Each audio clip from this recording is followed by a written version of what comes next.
Now we are going to discuss experimental results of photoelectric effect. In order to discuss experimental results of photoelectric effect, Leonard Millikan performed a series of experiments. In this experiment, here this is an evacuated tube having two metallic plates and a commutator along with potential divider setup is connected in this circuit. First of all, when key 1 is closed, then when key 1 is closed, here this terminal is negative and this one is positive. What will happen if key 1 is closed? Here you may see that plate P2 becomes positive and plate P1 becomes negative at this moment. Now, when light is allowed to fall over the plate P1, what will happen? Emission of electron takes place, means photoelectric emission will be there, and when there will be photoelectric emission, these electrons can be attracted by the positive plate P2, and as soon as electron get attracted over the plate P2, the circuit get completed and corresponding photo current flows in the circuit. तो इस photo current को हम study करेंगे और इसमें हम अपनी study को दो पार्ट में ब्रेक करेंगे.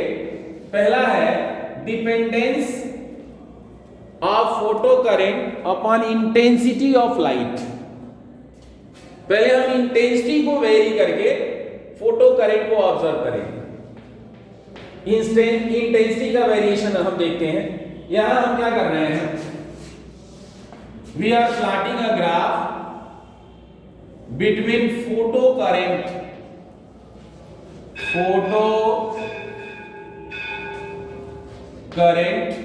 And applied voltage V. First of all, I am supposing the incident light intensity is I. I intensity की लाइट हम इस पे इंसिडेंट कर रहे हैं. तो जब हम I इंटेंसिटी की लाइट इंसिडेंट करते हैं तो हम ये देखते हैं कि 0 वोल्टेज पे हमको ये करंट मिलती है. लेकिन जैसे जैसे हम ये पॉजिटिव वोल्टेज बढ़ाते हैं, क्या होता है,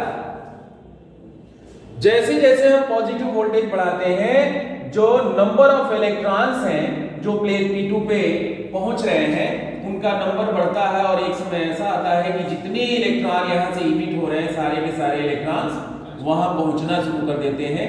यानी मैक्सिमम करंट इसमें फ्लो करने लगती है जिसकी वैल्यू अप्लाइड वोल्टेज को बढ़ाने पे भी नहीं बढ़ती है. सैचुरेटेड फोटो करंट है. All the electrons emitted from plate P1 are being attracted towards plate P2, means the photo current becomes maximum. आप ये देख रहे हैं. अब हम क्या कर रहे हैं, इंटेंसिटी को जस्ट डबल कर दे रहे हैं. व्हाट विल हैपन, हम ये ऑब्जर्व कर रहे हैं कि इंटेंसिटी को जैसे ही हम डबल कर रहे हैं, सैचुरेटेड फोटो करंट की वैल्यू भी क्या हो रही है, जस्ट डबल हो रही है. अब यहां से हम क्या कंक्लूजन ड्रॉ कर रहे हैं, यहां से बहुत इंपॉर्टेंट कंक्लूजन हमको ये मिल रहा है कि the rate of emission of photo electron is directly proportional to intensity of light. When intensity increases, photo current also increases, means rate of emission of photoelectron is directly proportional to intensity of light. This is the first law of photoelectric emission. What is the first law of photoelectric emission? The rate of emission of photoelectrons is directly proportional to intensity of light. हम suppose करें I intensity पे 1000 electron पर second यहां से emit हो रहे हैं, तो जस्ट 2I कर देंगे तो 2000 इलेक्ट्रॉन्स पर सेकंड वहां से इमिट हो. ये इसका मतलब है.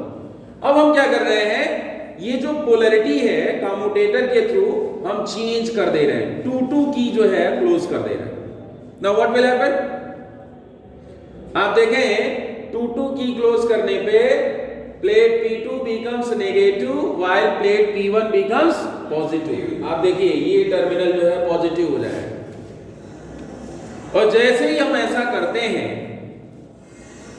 करंट की वैल्यू रिड्यूस होने लगती है। करंट की वैल्यू लेकिन जीरो नहीं होती। करंट की वैल्यू रिड्यूस होती है लेकिन जीरो नहीं होती है। अगर हम अप्लाइड नेगेटिव वोल्टेज P2 पर इंक्रीज करते जाएं तो एक ऐसा नेगेटिव वोल्टेज हमको मिल जाता है जिसपे फोटो करंट की वैल्यू जीरो है। What is this potential? Actually, this is stopping potential or cutoff potential. How you can define cutoff potential? The negative potential, the minimum negative potential given to the plate P2 with respect to plate P1, for which photo current becomes zero. That is called stopping voltage or cutoff. ये है क्या? Cut off voltage क्या है? Cut off voltage actually ये जो electrons यहां से निकल रहे हैं इनकी मैक्सिमम काइनेटिक एनर्जी का मेजरमेंट होता है। इसकी मैक्सिमम काइनेटिक एनर्जी का मेजरमेंट होता है। आप देखें कि अगर हम स्टॉपिंग वोल्टेज पे इंटेंसिटी को जस्ट डबल कर दें देन व्हाट विल हैपन? फिर भी इसमें कोई करंट नहीं चलती है। चाहे इंटेंसिटी को आप डबल करो, ट्रिपल करो, 4 टाइम कर लो, कुछ भी कर लो, लेकिन स्टॉपिंग पोटेंशियल चेंज नहीं हो रहा। एक्चुअली अभी हमने बताया कि stopping potential is the measure of maximum kinetic energy of emitted photoelectron. If maximum kinetic energy of emitted photoelectron is Ek, then Ek is equal to E into V0। यानी stopping voltage की value बड़ी है, इसका मतलब maximum kinetic energy of emitted photoelectron भी क्या है? बड़ा। And vice versa. लेकिन स्टॉपिंग वोल्टेज की वैल्यू अगर छोटी मिल रही है it means that kinetic energy भी क्या है? छोटी। जाहिर सी बात है कि अगर आपको ज्यादा नेगेटिव वोल्टेज यहां पे अप्लाई करना पड़ रहा है, इसका मतलब ये जो इलेक्ट्रॉन्स हैं उनको रोकने में आप ज्यादा एनर्जी यूज कर रहे हो, मींस इसकी काइनेटिक एनर्जी क्या होगी? ज्यादा। And vice versa. तो यहां हम दो चीजें देख पा रहे हैं। पहला पॉइंट क्या है? The rate of emission of photo electron is directly proportional to intensity of light. And second point is what? Second point is that the maximum kinetic energy of emitted photoelectron is independent of intensity of light। बहुत important point है। आप देखें मैंने कहा कि I intensity पे भी stopping voltage V0 है और 2I इंटेंसिटी पर भी स्टॉपिंग वोल्टेज V0 है। दोनों पे स्टॉपिंग वोल्टेज V0 है। इसका मतलब क्या हुआ कि I इंटेंसिटी के लिए भी इमिटेड फोटो इलेक्ट्रॉन की एनर्जी वही है Ek, और 2I इंटेंसिटी पर भी फोटो इलेक्ट्रॉन की मैक्सिमम काइनेटिक एनर्जी Ek ही है। इसका मतलब ये हुआ कि इंटेंसिटी चेंज करने से maximum kinetic energy photo electron की चेंज नहीं होती। अब हम अगले पार्ट में पढ़ते हैं dependence of photo current upon frequency of incident light. पहले पार्ट में हम इंटेंसिटी का रिलेशन पढ़ रहे थे। किसका रिलेशन पढ़ रहे थे? इंटेंसिटी का। इंटेंसिटी का डिपेंडेंस पढ़ रहे थे। और दूसरे पार्ट में हम फ्रीक्वेंसी का डिपेंडेंस पढ़ रहे हैं। फ्रीक्वेंसी का डिपेंडेंस पढ़ रहे हैं। अब क्या कर रहे हैं